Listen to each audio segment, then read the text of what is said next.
Udah ready. Oke semuanya. Halo kawan-kawan rental semua. Balik lagi di obrolan bola anak rental.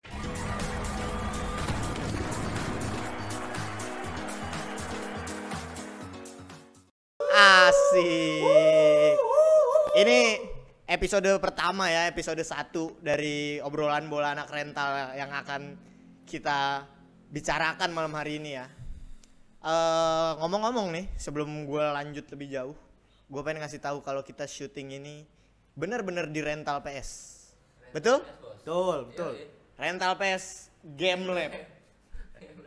Game Lab. Jadi lokasinya ada di Depok. Kalau lu semua mau datang ke sini, cari aja di Ruko Puri Depok Mas, The Game Lab. Di situ ada di Google Maps. Oke. Gokil. Kali ini gua sebagai host RBM udah barengan sama 2 temen gua. Dia ini penghuni abadi dari rental PS Game Lab. Ciao. Pertama, kenalin temen gue yang gondrong-gondrong gini, abang-abangan gue nih, anak teknik bos, namanya Nando. Gokil. Hai guys. Anjir, kaku banget, terlihat sedikit kaku. Coba banget ya, kaku nanti banget. kita lihat Kaku analisisnya soal transfer di musim ini. Akankah guys? YGY. Yang kedua nih, kita udah punya pundit berbakat kenamaan dengan kemeja flanelnya. Kita panggil saja mas-mas ini dengan sebutan Lamaca. Halo semua. Gokil. Oke. Hari ini kita ada beberapa bahasan nih. Yang pertama, gua pengen mulai dari yang masih hangat banget nih, Dok, Cak. Apa tuh? Pemain yang selain disukain sama Thomas Tuchel karena udah berhasil digait ya, dia juga disukain sama Ahmad Dhani. Siapa itu? Siapa? Cucurella. Cucurella. Wow, Cucurella. Ya. Mau gitu. Oke. Nama panjangnya Marc Andre Cucurella ya, kalau nggak salah ya. Bukan. Oke, kita sekarang bahas Cucurella. Dengan harga yang sedemikian rupa diboyong sama Thomas Tuchel dan petinggi-petinggi Chelsea. Padahal kan sebelumnya Mas, dia... Mas, taruh Mas. Mas namanya siapa Mas? Saya RBM, saya udah kenalin diri tadi. Oh, udah. Udah. Masnya Aduh, meleng. Saya nggak fokus ini. Kebanyakan Mas. baca kitab suci nih. Kacau. Yoi. Ya, lanjutkan. Oke, kita lanjut ya. Dengan harga yang sedemikian fantastisnya. Karena kan sebelumnya kita tahu berita santer di mana-mana Pep Guardiola. Ya elah. Itu mah pelatihnya Persija dulu Piala Presiden. Pep Guardiola itu juga pengen ngeboyong si Cucurella ini kan. Iya. Dengan mahar 35 juta pound. Cuman ditolak sama Brighton. Tapi akhirnya diboyong sama Chelsea dengan 65 gitu ya kalau nggak salah. Iya. Dengan harga sedemikian rupa, seberapa layak sih dia dihargain segitu? Dari Maca dulu deh. Kalau gua sebenarnya jujur belum lihat permainan dia Oke. di Brighton. Jadi gua nggak bisa nilai lebih jauh. Cuma Kacau. Gawat bener ya. Lanjut. Cuma Cucurella nih dari rambutnya. Rambutnya? Bukan rambutnya. kita nggak bicara rambut, Bukan nggak rambutnya, bicara dong. rambut. Dari gaya mainnya. Makasih banget. Cucurella nih gimana dong? Kayaknya kalau buat menyerang itu asik banget nggak sih? Dengan permainan Tuchel yang 3-4-3 Oke. ditaruh di kiri itu bisa ya ganti-gantian kalau sama Chilwell itu Ya. menurut gua sangat worth it tapi tidak dengan harga segitu. Tidak dengan harga segitu. Iya. Statement yang menarik dari Lamaca. Iya. Menurut lu, Dok, dengan atribusi dia yang dibilang Maca dominan dengan menyerang, apakah itu berarti serta merta langsung cocok sama skema Tuchel dan dengan harga segitu dia diboyong sama Tuchel? Menurut gua Cucurella nih pemain abal-abal kalau buat gua nih. Pedas sekali. Gua pernah lihat dia di Piala Dunia U21 apa U23 gitu Spanyol. Gua pernah nonton nggak sengaja. Ya biasa banget mainnya overlap. Ya standarnya back sayap lah, cuma nggak punya visi tuh nggak. Average wingback ya. Iya nggak standar aja, nggak bisa masuk Oke. ke tengah, nggak bisa. Ya orang bilang dia bisa jadi gelandang, bisa enggak lah, standar banget. Tapi dia kan jebolan La Masia. Iya. Tapi dibuang Barcelona. Apakah dia bakal jadi Bellerin 2.0. La Masia sekarang udah nggak menawan, lu lihatnya Ricky Puig ke Ricky Puig ke LA Galaxy. Itu siapa sih itu namanya tuh? Tapi lu nggak bisa mengabaikan lulusan La Masia. Sorry kita melebar dikit. Ada Pedri di sana. Tetep aja kalau emang dia bagus kenapa dibuang sama Barca kan gitu. Oke, good point. Sekarang singkat aja. Menurut lu overrated nggak sih si Cucurella ini dan layaknya dia dihargai berapa kira-kira? Cucurella menurut gua dia oke kalau harganya sekitar 10 juta euro lah, 10 juta pound, 15 juta pound lah. Masih muda dia dong. Masih muda, Bro. Kalau kita lihat statistik juga ya Daging. Kalau lu lihat sletingan dia di Piala Dunia U23 kalau nggak salah, gue lupa lah, bisa dicari tuh. Pemain-pemain lainnya udah pada di klub-klub besar. Ji, tolong teh pucuk Ji. Boleh deh. Siapa tuh? Maksudnya siapa? Zaman-zaman kapan emang Dia sempet sama Asensio sama Asensio. ya dan lain-lain. Buruk kalau gue bilang ya. Dia buruk Performanya. di Real Madrid, Cak. Seburuk-buruk kayak dia main di Real Madrid. Klub besar ya walaupun tanpa filosofi itu kan, tim aneh itu cuma ya oke lah. Oke, berarti menurut lu harga yang 15 juta pounds lah. 15 juta udah pound. paling maksimal. Kalau dari lu, Nggak masalah. Chelsea mungkin banyak uang jadi nggak masalah dong. Kalau dibilang panik buying sih enggak. Panik buying ini, tapi Cak. itu kan merusak Panik pasar, buying. Cak. Merusak pasar ya nggak masalah dong. Nggak masalah dong ya, kita tahu lah pemain-pemain di Liga Inggris gimana harganya. Zinchenko aja dihargain 30 juta euro, Cak. Udah sekelas versatile pemain bisa di segala posisi. Ini aduh pemain muda, skill pas-pasan. Guardiola aja ngincer Cucurella buat gantiin Zinchenko. Ayo. Guardiola udah bukan 3-4 tahun 5 tahun lalu. Guardiola udah mulai tumpul, lu lihat aja permainannya, udah mulai habis dia. Iya deh. Jadi menurut lu Cucurella ini adalah salah satu pemain overrated tuh? Sangat Overrated, overpriced? sangat. Kalau dari lu gimana, Cak? Kalau overrated sih enggak overrated banget ya. Karena ekspektasi ke dia juga nggak begitu besar ya? Nggak begitu besar. Karena kan ya Marcos Alonso udah mau cabut. Betul. Chilwell cedera. Ya. Kalau yang kita ya kalau kita jadi dirtek Chelsea coba bayangin. Siapa yang tersedia gitu loh. Yang bisa, yang masih muda, yang nyerangnya oke banget kalau dilihat dari statistik loh. Dan banyak yang ngincar jasa dia gitu loh. Nggak cuma Based on data ya, iya. based on data, based on statistik. Tapi apa yang lu lihat di pertandingan itu enggak dong? Enggak, waktu ya mungkin berkembang kali ya kan, dia masih muda juga waktu Iya. itu. Cuma kayaknya gue nggak bilang jelek ya, cuma standar banget lah, overlap, nggak punya visi, standar crossing mepet, bola udah mepet ya standar Bellerin banget. 2.0, plek-plekan. Bellerin sempat jago tuh sebelum Bellerin gondrong, sempet ya kan? jago sebelum Jangan gondrong. Bellerin lah, jangan Bellerin lah. Arsenal. Oke. Kalau gitu, karena kita udah bahas Cucurella nih, kita ngobrol-ngobrol soal Cucurella nih. Selain Cucurella tuh ada juga para pemain yang lagi ramai diperbincangkan. Sap pucuk sap. Ini nggak baru banget sih. Tolong. Ini bukan sesuatu yang baru dan untuk dibahas Oke. gitu. Cuman menarik aja buat gua. Entah kenapa. Iya bang, lo ya bang. Entah kenapa banyak sekarang klub-klub Premier League ini berlomba gitu buat dapetin striker mereka. Striker terbaik mereka di luar Chelsea dan Manchester United ya. Karena Chelsea baru aja ditinggal Lukaku dan belum ada pergerakan lagi. Sementara MU masih nyaman dengan Ronaldo yang ngambek itu. Gitu.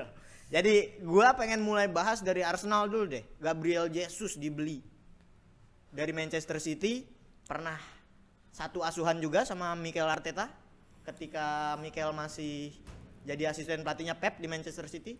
Dan dari hasil pramusim so far so good, sangat impresif menurut gue ya.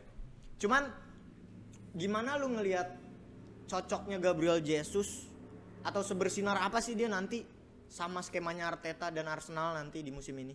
Gimana nih Arsenal fans nih? Bro Nando. Menurut lu gimana?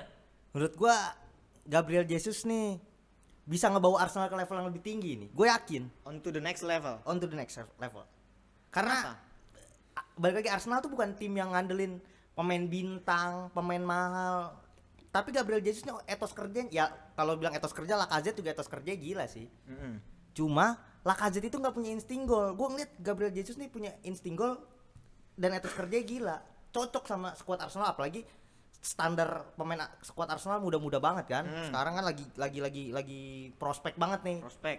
Ya mungkin nggak sekarang lah, belum tahun ini, tapi 2-3 tahun lagi Arsenal ya semifinal champion mah nggak kemana lah. Semifinal champion nggak champion kemana. nggak Pernyataan yang kemana. cukup sesumbar dari kawan kami yang satu ini. Kalau pandangan lu gimana, Cak? Melihat Gabriel musim lalu ya. Musim lalu karena kan praktis Aubameyang pergi di tengah musim. Iya. Lacazette ya Sosok. kita semua tahu dia bukan seorang striker yang akhirnya punya naluri membunuh di depan gawang gitu. Dengan hadirnya Gabriel Jesus ini gimana menurut lu, Cak? Menurut gue ini salah satu pembelian yang Brilian. brilian. Oh, Setuju. disamber. Setuju. Karena dia nggak cuma insting gol, tapi Pompa dong. Pompa ya, dulu. kita semua tahu ya kan, dia dari Manchester City yang bermain dengan striker ini jemput bola. Jemput bola. Itu. Dan gue lihat Arsenal itu mainnya cantik ya kan? Sangat. Sangat cantik. Gue bilang cocok banget. Kalau dilihat dari pramusim kemarin ya, dia jemput bola, melebar ke kanan. Nah, main 1-2-nya oke banget. Yang gol bisa tercipta waktu itu kan, pas pramusim. Menurut gue brilian sih. Tapi Gabriel Jesus. kalau lu bilang dia jemput bola, Lacazette itu kurang jemput bola apa, Cak? Ketika dia di Arsenal musim lalu. Apa sih yang akhirnya dicari oleh seorang Mikel Arteta dari diri Gabriel Jesus gitu? Apanya gitu yang dibutuhin sama Arsenal tuh dari Gabriel Jesus? Kalau Gabriel Jesus, menurut gua ya pengalaman loh. Ya. Pengalaman dia di Brazil dan di tentunya Manchester City dan klub-klub dia sebelumnya. Yang gua suka itu wantunya. One two. Pas banget gitu loh. Sama gaya main Arsenal. Arsenal ya. Kita bicara di 3/4 lapangan. Oke. Efektifnya strategi Arteta itu bakal masuk sama Gabriel Jesus Dengan kombinasi. Iya, dengan Gabriel Jesus ya. Iya. Iya. Jadi menurut lu ini kepingan puzzle yang sempurna buat skuad Arsenal. Pak? Iya, Kenapa? setuju. Kenapa Arteta itu nyari pemain tipe Gabriel Jesus yang turun ke belakang daripada striker murni atau poacher yang nunggu di depan? Kenapa akhirnya dia milih kayak gitu, Dok, menurut lo? Kalau menurut gua kenapa kayak gitu, karena balik lagi ke filosofi Arsenal gaya mainnya aja. Passing pendek, cari-cari ruang, ngepres sepertiga lapangan. Iya. Kan Arsenal selalu kayak gitu. Iya. Ada momen dia ngepres sampai kotak penalti lawan, ada momen dia cuma ngepres sampai setengah lapangan. Dan Gabriel Jesus ini jemput bola, Martinelli atau Bukayo Saka selalu masuk. Ada yang narik pemain Oke. juga loh.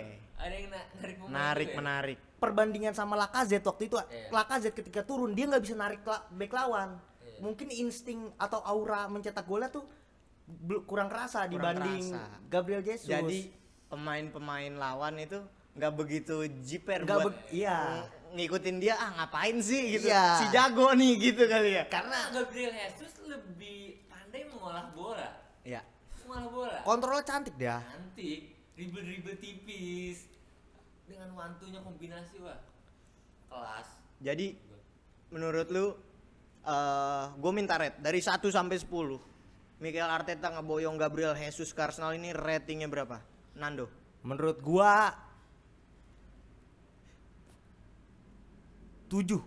Kenapa 7? Lu Kalau bilang tadi ntar lu gue jelaskan. 7. Kalau egonya Gabriel Jesus masih seperti di City. kenapa lu ngeliat ego seperti apa dia di City emangnya? Masih kadang-kadang masih kemakan ego dia. Kemakan ego. Masih sering individualis, tapi gue percaya lah mungkin pelan-pelan seiring usia turun lah egonya. Kalau itu bisa berubah jadi 9. Jadi Tapi 9. Iya, kalau untuk sekarang masih 7. Gue belum ngelihat karena Premier League baru mulai kan. Baru mulai. Dan gue nggak bisa nilai Oke. dia 1-2 pertandingan. Kalau dari lu, Cak? Kalau gue prediksi ya 9 dari 10 boleh. 9 dari 10 Tapi boleh. Dari sebelumnya ya. Striker sebelumnya menurut gua Gabriel Jesus oke banget. Jadi menurut lu ini masuk ke dalam barisan striker yang mumpuni yang direkrut Arsenal dalam beberapa waktu ke belakang ya, setelah Aubameyang pastinya ya. Iya. Oke. Nah, kita ngomongin Gabriel Jesus, dia pindah dari Manchester City.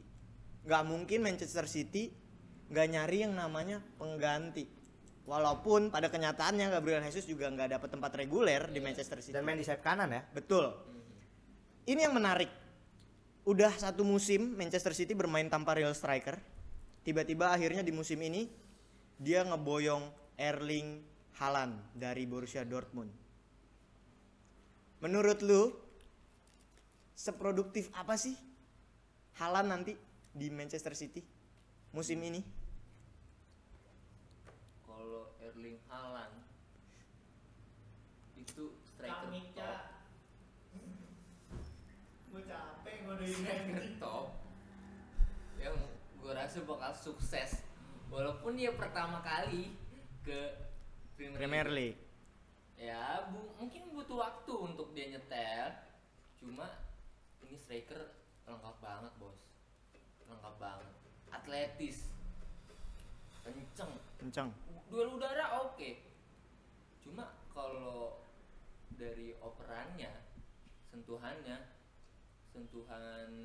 dengan pemain lain ya, dibandingkan dengan model-model Karim Benzema atau Lewandowski pun memang dia kurang. Masih di bawah mereka Masih di berdua. bawah mereka. 1-2 kelas di bawah Benzema Lewandowski lah ya.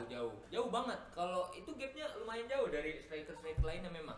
Cuma instingnya mencetak golnya gue rasa lebih tajam. Oke. Tapi gue sedikit tertarik ketika lu bahas bilang Haaland dia ini termasuk striker paket komplit ya. Iya. Tapi kita bisa lihat di pramusim apa yang dia tunjukkan tidak mencerminkan Setuju. dari apa yang lu paparkan tadi. Bahkan di Community Shield kemarin kita lihat ada berapa peluang dan ada beberapa Chance dia mablang lah. chance yang akhirnya terbuang sia-sia yang diberikan oleh pemain tengah City tapi nggak bisa akhirnya disempurnakan oleh dia. Kalau menurut lu gimana, Do? Menurut gua nggak bisa jamin si Haaland ini bakal sukses ya kalau menurut gua, karena balik lagi gaya main Haaland kalau untuk fisik, gue setuju lah sama Maca tuh. Untuk fisik, untuk ya dia full package lah untuk Full package. striker gitu. Tapi balik lagi City kan udah hampir 5-6 musim ya. Setelah Aguero pergi, udah belum ketemu striker yang bener-bener Klopp istilahnya. yang bener-bener goal getter gitu. Dia terbiasa main false nine, makanya nih si Haaland nih bisa nggak nih, apalagi dengan gaya main Dortmund yang nunggu Ya, counter sendirian. Ini dia yang gue bilang belum gue bilang sih.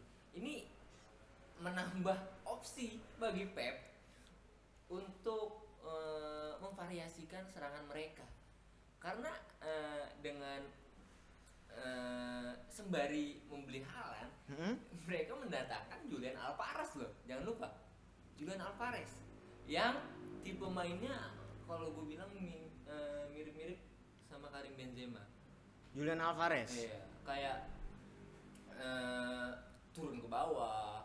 Oke. Ke bawah karena kan istilahnya si Manchester City ini nggak menghilangkan false nine mereka, jadi menambah opsi. Dengan adanya Haaland ini bisa jadi poacher, bisa ada yang jembatanin buat serangan mereka, bisa dari Bernardo atau itu ke Haaland. Iya. Dan satu lagi yang poin plusnya, mereka punya striker yang center forward di depan gitu loh, yang bisa duel udara.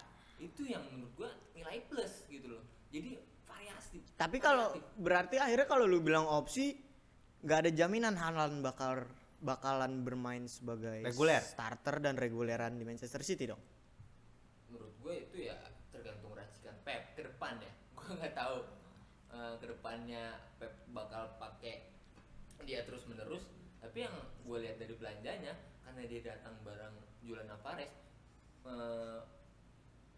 menambah apa ya, barisan depan tuh jadi makin lengkap gitu loh. Jadi melengkapi, no issue gitu ya. Iya, karena ya percuma bro kalau dia bersinar tapi dia cedera. Betul. Terus mau gimana gitu loh. Kayak Karim Benzema Real Madrid tanpa Karim Benzema mau gimana gitu loh. Ya enggak? Kalau menurut lu gimana tuh? Kalau menurut gua Haaland, kalau misalnya Pep mau nurunin egonya, City kayak kita lihatlah City ketemu Real Madrid di Liga Champions beberapa tahun terakhir kan sering tuh. Iya. Selalu kalah dengan serangan balik kan. Menurut gua kenapa City nggak bermain seperti itu kan opsinya kemungkinan ada dua. Pertama si Pep dengan egonya, gue yakin kalau bisa Pep. Iya. Tapi dengan egonya yang dengan filosofinya dia nggak mau berubah, atau dia nggak punya pemain yang bisa melakukan hal tersebut kan. Nah, Haaland itu menambah opsi di sini. Tapi ya gue lebih dari yang gue lihat kayaknya gue lebih percaya kalau Pep nggak mau main kayak gitu. Jadi menurut gue Haaland tuh akan sering dirotasi, apalagi dia masih perlu penyesuaian kan. Maksudnya nggak sering sih, tapi akan ketika buntu Pep akan kembali ke false nine. Oh, jadi menurut lu bahwa akhirnya Pep Guardiola ini akan lebih mempertahankan idealismenya ya daripada mengorbankan Haaland untuk main terus-menerus yang akhirnya mungkin nggak perform nanti. Ketika paling mungkin 3-4 game nggak perform, Pep akan balik ke skema false nine-nya. Tapi kalau kita ngeliat dari pramusim kemarin bakalan jadi sesuatu yang wow atau biasa aja sih Haaland di musim depan? Di musim ini, sorry. Kalau dari pramusim ya kita nggak bisa ngomong banyak sih. Bukan tolak ukur soalnya. Karena ya baru join dan Perlu adaptasi. Gabriel Jesus juga baru join. Cuma Apa? langsung ya. Betul. Karena dari mainnya sama. enggak, Arsenal dengan kalau menurut gua karena dari Liga Inggris, Cak. Dari City kan, itu kan. Klubnya juga Dortmund bermain untuk Haaland. Iya, gue setuju kalau Dortmund itu. bermain untuk Haaland gitu ya. Kalau sekarang Ketika- Haaland. Iya, ketika Haaland cedera atau gimana kayak musim kemarin kan, dia cedera tuh. Dortmund bingung, Bro. Habis. Bingung karena Dortmund bermain untuk Haaland. Jadi- Sementara di City ini dia datang gua rasa yang melengkapi kekurangan tersebut gitu loh. Oke. Jadi menambah variatif serangan dan menambah opsi bagi Pep Guardiola untuk bermain lebih menyerang gitu loh. Jadi ini masa penyesuaian ya. Iya. Karena kalau ketika Haaland di Dortmund itu ekosistem yang mendukung Haaland. Bener. Tapi ketika dia pindah ke Manchester City, ada kenyataan baru yaitu Haaland harus mengikuti ekosistem dari adaptasi, Manchester City. bener. Jadi itu yang membuat dia butuh waktu. Butuh waktu tentunya. Dan- Karena nggak biasa main seperti itu gitu loh. Dan gue punya unpopular opinion mungkin ya. Kayaknya Haaland lebih cocok ke MU kalau menurut gua. Haaland lebih cocok ke MU. Kenapa nggak MU nggak makan kak guys? Karena buat gua Haaland dengan gaya main Haaland yang dribble, lari itu lebih cocok dengan MU gitu loh. Gendong ya. Dan Jadi lu pengen bilang MU mainnya nggak jelas, nggak Nah, indah, maksud gua nggak gitu. menarik. Pemain asal-asalan cocok dengan klub asal-asalan kan. Ketika kita Di amuk masa lu. Lah, ini kan pendapat gua. di musim lalu, Di musim lalu kita nggak tahu Erik sama Ten Hag Kalau untuk seberapa hancur dia di musim ini. Itu bakal tsunami trofi loh. Tsunami Nah, Trophy. ya Udah paling- diramal sama BMKG. ya piala ciki mah dapet Piala lah. Ciki ya. Bangsa kerbau City gitu maksud ya. gue yang dapet City. Oh sih. MU dapat hikmah ya. Oke, menarik. Kalau kita balik lagi performa Haaland di Community Shield kemarin, kita juga nggak bisa lepas. Ya semua mata di dunia ini nggak bisa lepas dari duel striker baru dengan harga selangit dari City dan Liverpool, juara FA Cup versus juara Premier League. Kita bakal pindah ke Darwin Núñez. Menurut lu Do? Mungkin di awal beberapa laga pramusim cemoohan banyak datang ke dia sampai akhirnya Klopp angkat bicara kan. Dia ngasih pembelaan bahwa ini sekedar pramusim, nggak ada yang kita harapkan dari Darwin Núñez. Cuman ternyata di Community Shield kemarin masuk sebagai pemain cadangan, 1 gol 1 assist YGY. Klaso. Menurut lu gimana tuh si Darwin Núñez ini? Baik aja, pramusim kan bukan Tolak ukur jadi yang tolak ukur yang utama, benar ya kan. Bisa jadi pelatih coba-coba. Dan lawannya juga pasti coba-coba juga, ngerti nggak? Kalau Oke. para pramusim kan pasti lawannya juga ini. Tapi menurut gua kalau gue ngelihat Nunes, apalagi track record striker Uruguay ya, dia Uruguay kan? Uruguay track record striker Uruguay itu menurut gue ya emang Ayam bakar nyangkut. Terus tadi gue mesen ayam bakar di Rawa Falcao. Heeh. Falcao emang Uruguay? Falcao Colombia si bareng Escobar. Diego Forlan. Iya, Diego Forlan, Suarez. Cavani. Cavani. Sekarang Nunes ya menurut gua Reputasi top ya. reputasi top lah. Apalagi gaya pemain Uruguay kan selalu kayak gitu. Kontrol nggak bagus. Ya kan passing berantakan, tapi bisa golin. Positioning Itu aja. Uruguay, pemain striker Uruguay selalu kayak gitu. Kenapa gue bisa yakin striker Uruguay itu positioningnya bagus? Karena gue inget di Piala Dunia 2010, Luis Suarez positioningnya bagus banget di gawang waktu lawan Ghana. Pas. Bener, pakai tangan. Di situ gue yakin Uruguay kalau masalah positioning best. Kalau menurut lu gimana, Ca? Darwin Nunes ini? Darwin Nunes ini gue bilang cerdas. Ya. Cerdas. Dari ruang kosong. Benar, gue setuju. Dari ruang kosong. Bola itu datang ke dia udah enak, bro. Udah enak. Walaupun emang kalau dibilang passing dengan kurang akurat, kontrol bolanya sih. Payah. Kontrol bolanya kacau ya. Tapi dribbling-dribblingnya yang ke gawang itu dan shooting-shootingnya tuh ya kadang finishingnya lucu-lucu tapi Kayak Inzaghi dia. anjir. Kayak Inzaghi dia ya. Kayak Inzaghi dia. Datang di waktu tepat dia ya. Ketika kita berharap dia mengecewakan. Benar. cepat tanggap kesadaran akan bola yang datang. Itu Oke. cerdas banget. Kalau lu berharap bola-bola dia bisa gol-gol cantik Build gitu, up. build up pas, kayaknya enggak dia. Tapi kalau gol-gol ketika lagi di kritis, masa-masa kritis tuh dia bisa tuh. Tapi yang menarik gini menurut gue ya. Balik Sap. Ya, hati-hati Bang. Hati-hati. Yuk, Waalaikumsalam. Tapi yang menarik gini.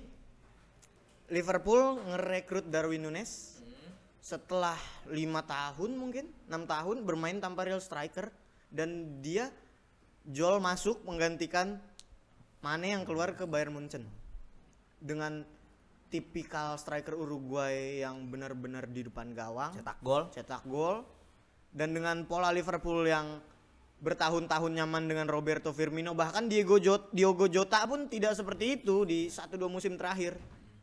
Apa sih yang diharapkan atau yang direncanakan oleh Jurgen Klopp ini dengan adanya Darwin Nunes yang notabene rekrutan pertama dia dengan striker Mahal murninya gitu ya, mahal.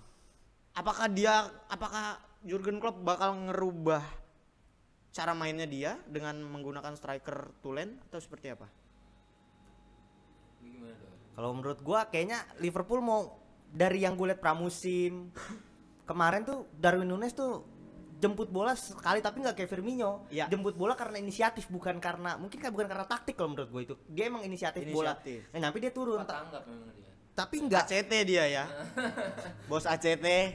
Kamu korupsi. Lanjut.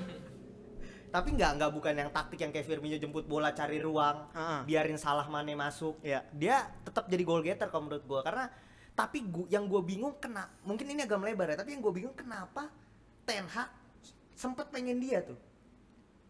Sempet adu beat Iya, dengan Liverpool ya. Karena dari gue lihat gaya main Ajax waktu Dengan sama Ten Hag, iya itu gue ngerasa kayak si Ten Hag mau jadiin Nunes tuh kayak Haller. Sebastian Haller. Gaya mainnya kan mirip tuh dia. Mirip. Tunggu di depan bola segala macam. Cuma menurut gue pilihan yang tepat sih milih Liverpool Nunes. Kenapa tuh? Karena kalau di MU dia pasti kan jadi pelapisnya Ronaldo. Selalu. Siapa yang Shadow. nggak akan mungkin ada yang ngegantiin Ronaldo. Tapi yang menarik berarti apakah Jurgen Klopp udah siap merubah gaya permainannya dengan hadirnya Nunes? Justru Nunes yang beradaptasi. Menurut Nunes gua, yang beradaptasi. beradaptasi dia. Karena yang gue lihat dia kelelahan di sana. Tapi nggak, menurut gue ya, kalau dibilang Nunes yang beradaptasi, atribusi dia nggak sebaik Firmino Atau Mane dalam hal turun, kontrol, passing. Kita kan sepakat bahwa dia adalah striker depan gawang yang kesulitan passing dan kesulitan kontrol. Kenapa akhirnya dia yang akan beradaptasi dengan skemanya Liverpool? Karena skema itu nggak cuma soal Oke. Karena kan Setuju. yang gue lihat dia ikut pressing Liverpool. Itu Iya. benar, gue setuju. Tahu kan pressing Liverpool gimana? Sampai diuber-uber itu bola masih di belakang 3/4 lapangan gitu kan. Ah. Nah, itu menurut gua High pressure. high pressure ya Nunes beradaptasi di sana gitu loh. Nunes beradaptasi. Apalagi Iya. dia punya speed, badannya gede, jadi rambutnya panjang. benar dikuncir kan. Iya. Jadi Lanjut. pas dia ngepres, itu lawan tuh jadi berisik ya motor. tuh motor lewat bangsat. Sabar. Lanjut. Itu motor lewat Bukan gitu. berisik. Yang nyetir Nunes. Kacau. Lanjut. Di pompa dulu nggak? Iya, pompa dulu. Pompa lah. dulu. Gimana nih? Sampai mana tadi? Iya tapi oke lah, Nunes oke lah. Nunes oke. Oke lah menurut gua. Tapi 75 juta pound. Oke. kalau karena gini, Manenya pindah. Manenya pindah. Tapi menurut gue ya, kalau gue lihat Nunes di pramusim dan Community Shield kemarin, gue jadi inget sama Romelu Lukaku, bro, dari cara kontrol bola yang sangat elegan dan masterclass. Ya 11-12 lah sama Thiago Alcantara. Tipis-tipis sama De Bruyne. Tipis-tipis sama De Bruyne. Nah, tadi poin yang menarik. Mau nggak mau Liverpool harus cari pengganti karena Mane pindah ke Munchen. Ini juga menarik. Semua tim yang dari tadi kita bahas kecuali Arsenal ya, semua ngambil pemain yang tambal sulam di posisi dan karakteristik yang berbeda. Manchester City 1 tahun udah bermain tanpa real striker. Liverpool kehilangan Mane, beli striker murni. Dan sekarang Sadio Mane juga udah resmi pindah ke Bayern Munich dengan pelatihnya Nagelsmann ya. Nagelsmann sekarang. Nah, dia kan kehilangan Lewandowski. Mau nggak mau? Mau nggak mau. Mau nggak mau. Jadi ada sesuatu yang akhirnya coba dipaksakan dan membentuk skema baru kah dari kepingan puzzle yang pindah-pindah ini? Kalau Nagelsmann akan menempatkan Mane seperti apa sih di Munchen nanti menurut kalian? Kalau Munchen gue lihat fleksibel banget dia. Gaya mainnya fleksibel banget. Karena si Kayak kerja di startup ya. Terus kayak dan Nagelsmann pun di Leipzig kalau nggak salah dia pernah main 2 striker sekaligus. ya, Poulsen sama siapa tuh? Si Werner. Sama si Werner. Iya. Jadi kalau gue lihat si Munich ini fleksibel banget. Karena Mane di Liverpool gitu, ya nggak? ya, Ya posisi aslinya memang winger palsu dia ya di Liverpool ya. Lebih nggak cuma tiba-tiba drive ke tengah atau memang dia cari bola ke tengah Defend. dan di Munich walaupun kehilangan Lewandowski, kita lihat kemarin 2 pertandingan bro itu ujahan gol dan warganya semua udah langsung bilang kan udah tau lah juaranya Bundesliga. Betul. Jadi ya ibaratnya mau dirombak siapapun pemainnya Munchen juaranya. Cuman yang bikin gue menarik berarti kan kalau udah tim sebesar Munchen targetnya bukan lagi piala lokal. Iya. Liga Champions Eropa. Yang terakhir dia menang 2020 ya. Iya gak sih? Tragedi 8-2 itu di semifinal Iya, Barcelona. Dan di final golnya Kingsley Coman ya lawan Iya, PSG. Lawan PSG ya, 1-0 ya. Nah, seberapa jauh akhirnya posisi dia bisa bersaing gitu di Liga Champions dengan hadirnya Mane ini? Kalau menurut gua Munchen itu bukan karena pemainnya, tapi balik lagi karena Munchen kalau untuk liga cash close juara. Kalau untuk Munchen itu sekarang karena Nagelsmann ya. Di Leipzig dia main 3-5-2. Iya. 3-4-3 di Munchen dia bisa 4-2-3-1, dia bisa main 3 back. Menurut gua karena Nagelsmann ini salah satu Kadang dia main 3-3-3 karena ada pemainnya di kartu merah. Terus lanjut. Hernandez. Iya sih Hernandez. Bola. Rabak. Gila dia supir angkot Depok dia. Terus Iya. ya menurut gua Nagelsmann ini jenius karena dia salah satu pelatih yang gue ikutin. Gue berharap waktu itu Arsenal punya dia. Cuma kan malah ya apa yang terjadi ya kan? Ya. Tidak mungkin ya kan? Pernyataan yang cukup ambisius ketika lu bilang Nagelsmann itu pelatih jenius. Tapi pada akhirnya dengan Villarrealnya Unai Emery, kita masih ingat di musim lalu seberapa jauh langkah dia dikalahkan oleh tim kapal selam asal Spanyol tersebut. Apakah sejenius itu dia dan bisa meracik strategi bersama Mane yang akhirnya bisa ngebawa Bayern Munchen bicara banyak lagi di Liga Champions? Kalau untuk dulu ya, sebentar. Kalau untuk pernyataan Munchen kalah sama Villarreal, Barcelonanya Pep juga sekali-sekali kalah sama Real Madridnya Mourinho. Tapi tidak ketika ada di kompetisi dan fase yang ditunggu-tunggu oleh publik. Balik lagi ini kan sepak bola ya kan, gak ada yang tahu. Mungkin sekarang gini, misalnya taktiknya Nagelsmann bagus, tapi kalau pemainan kondisinya mental kan, ketika kalah bukan berarti salah pelatih. Gak ada pelatih yang 100% menang. Mungkin mental pemain yang lagi jatuh di situ, atau karena meremehkan, kan kita nggak ada yang tahu. Banyak faktor di sana. Banyak faktor. Kalau untuk taktik gue yakin mau Unai Emery kayak gimana nggak akan lebih bagus daripada Nagelsmann. Unai Emery di bawah Nagelsmann. Gue juga 3-4 setuju. level. 3-4 level. Jauh. Berapa menit lagi? Hah? Berapa sih dia? 6, 4, 3, berapa sih? 4 itu. Oh, 4 menit. Nah, ini menarik nih. Jadi menurut kalian di Munchen nanti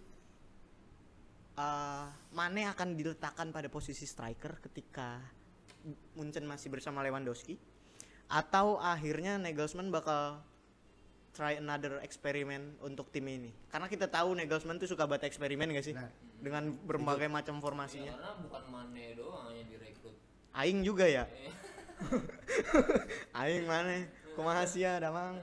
Banyak yang direkrut oleh Nagelsmann, jadi lebih banyak variasi yang bakal dipakai oleh Nagelsmann. Kalau tapi bakal tetap left winger sih. Left winger. Left winger kalau menurut gua. masuk ke tengah. Masuk ke tengah. Iya. Tapi Menarik. posisi aslinya tetap di left winger. Left winger. Sadio Mane. Kalau menurut lu gimana, Dok? Menurut gue sama sih, left winger, tapi bakal masuk ke tengah. Cuma kita nggak tahu Nagelsmann lah ya. Ya. Kalau mungkin kalau misal Nagelsmann balik lagi, kalau ada pemain yang cedera ya Mane bakal ditaruh di striker. Mane bakal taruh di Iya, opsi lah. Karena kita tahu Mane juga paket komplit Paket buat seorang komplit. penyerang ya. Bro, Gila. Paket komplit. dia kenceng banget. Dia kenceng. Kontrolnya oke. Kontrolnya oke. Apalagi ditambah di sana ada Muller. Muller. Asis-asisnya ditunggu sih. Iya. Menurut gua salah satu keruntuhan Liverpool mulai dari ngelepas Mane itu. Dimulai dari musim ini. Dimulai dari musim ini. Bodoh. Darwin Nunes nggak cukup? Nggak cukup. Kalau untuk gantiin Mane ya? Nggak cukup. Nggak cukup. Oke. Tapi dia bukan gantiin Mane. Iya, dia bukan gantiin Mane. Iya. Tapi maksudnya untuk menggantikan kontribusi Mane belum. Oh iya, Belum. kontribusi Mane sendiri. Menarik. Oke. Ini obrolan kita menarik, cuman sayangnya kapasitas memori terbatas nih. Iya nggak? Setuju nggak? Benar. Karena ini ya bisa kita bilang episode pertama. Iya. Kita coba dulu apa yang terbaik yang bisa kita lakukan. Jadi tenang aja. Insya Allah mudah-mudahan di tiap minggunya kita akan bahas lebih banyak lagi. Kita bahas game week yang telah terjadi, game week yang hasil pertandingan klub-klub besar tentunya. Benar. Ya. Kita nggak akan bahas klubnya Elkan Bagot karena Elkan Bagot pun dipinjamkan, gitu kan. Kita akan bahas Jordi Amat pergi ke Malaysia untuk bisa berpaspor Indonesia tidak, Tidak, gitu. enggak, kita nggak ikut bikin petisi. Kita nggak ikut bikin petisi tolak Jordi Amat tidak, karena ya balik lagi kita bahas sepak bola Eropa. Kita ini obrolan bola anak rental. Di sini kita bisa lihat ya. Di Game Lab kalian bisa datang aja, yang jaga juga sampai malam walaupun ngantuk, tapi kalian bisa tetap main mulai dari jam 11 paket pagi bang, bilang gitu. Kalian bisa bilang, bang paket pagi. Nah kalian bilang jam 11 malam gitu paket pagi, nah abangnya pulang besok jam 8 abangnya ada di sini. Kalian main paket pagi tuh dari jam 8 pagi sampai jam 11 siang. Oke, jadi gitu aja ya episode 1 dari obrolan bola anak rental ini bareng gue RBM. Ada Nando dan juga Lamaca. Sampai ketemu di episode berikutnya. See you. Bye. Love you.